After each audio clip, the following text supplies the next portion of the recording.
Hello everyone and welcome back. My name is Escher and this time I played 100 games of the Legends of Runeterra using an old favorite, Discard Aggro. This deck is always my go-to at the end of each season because it is designed for a lot of games in a short amount of time. I wanted to see how it stood out against our current meta for those of us who are trying to reach new heights before we say goodbye to the Guardians of the Ancient season on June 29th. This deck has been around for a while and gone through many iterations, but has always followed the same principle. Cycle through cards fast and get rid of your hand at the right time to finish the game with Jinx or her Super Mega Death Rocket. My starting deck also ran Teemo to try and get some added damage from Puff Caps, but ultimately I decided that he was more of a hindrance and swapped him out for Sump Dredger to present a bigger body on board while also cycling through cards. Your best general strategy with this deck is to mulligan hard for your low-cost units that generate more cards, like Zaunite Urchin and Poro Cannon, and pairing them up with cards that have effects on discard, like Jury Rig and Vision. Getting 4 units on board and buffing them all on turn 2 can really give you the upper hand. In my 4th game, I beat the opponent on turn 4 with them barely playing any units at all. If the game lasts longer, it's best to get Jinx on board and level her up by clearing your hand with Augmented Experimenter or Rummage. Since those cards also draw, it's possible to do major damage by getting a Super Mega Death Rocket in the same turn by planning out your mana wisely. That's where some nuance, planning, and skill come in handy with this deck. The biggest challenge to this deck is removal and healing. Since we have so many small and weak units, we can easily be board wiped by Withering Wail, Avalanche, and Ice Shard.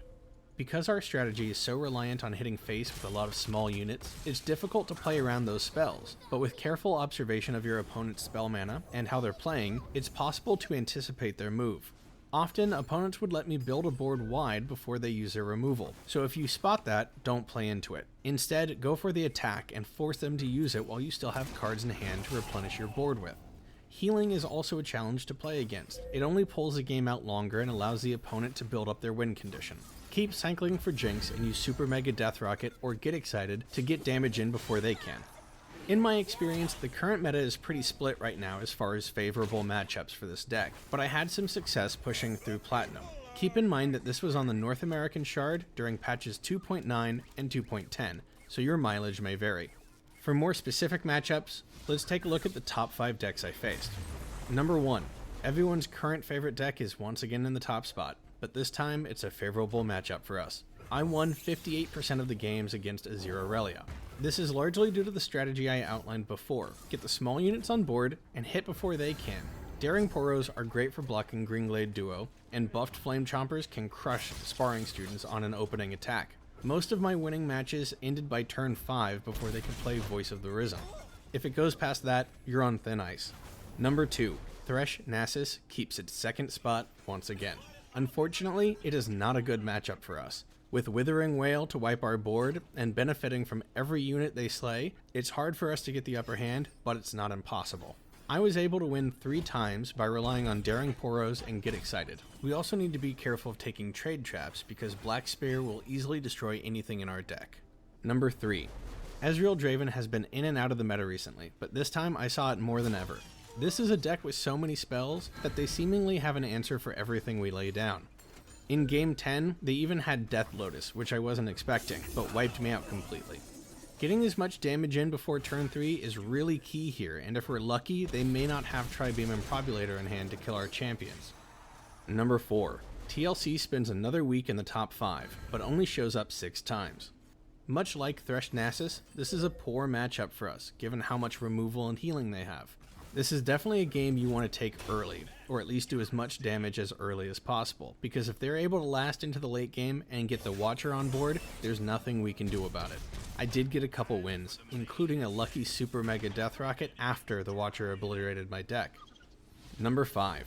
It's nice to see a newcomer to this list, even if Ashe LeBlanc isn't a new deck for the game. While being a combination of 2 dangerous regions for us, this was a favorable matchup, with us winning about 60% of the time.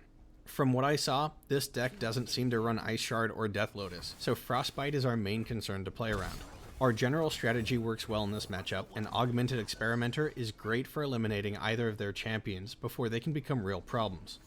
These 5 decks made up 41% of my 100 games. Shyvana Dragons and Turbo Thralls also appeared more than once, but not frequently enough to make this list.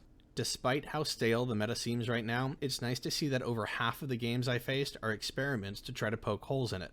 I was even surprised to see some old favorites like Karma Lux and Tahm Kench Soraka. This deck helped me climb most of the way through Platinum. I started in the bottom of Platinum 4 and climbed back into Platinum 2. I wasn't quite able to break through, but at least I stayed up towards the top once I got there. I had an overall 54% win rate, so if you're looking for a way to get into Gold or Platinum by the end of the season and you enjoy aggro decks, this might be an option for you. Just be sure to know what cards to watch out for from an opponent and keep your head in the game. If you want to try this deck for yourself, here's the list I ended with. You can find the code in my Mobalytics profile, along with the rest of the decks featured in my other 100 games videos. If you want to suggest decks for me to put to the 100 games test, leave them in the comments or send me a tweet. And finally, some more good news. Last week, I passed 100 subscribers, so I want to send a special thank you to everyone who's been supportive of me and these videos from the start. Until next time, thank you again for watching, and have fun out there.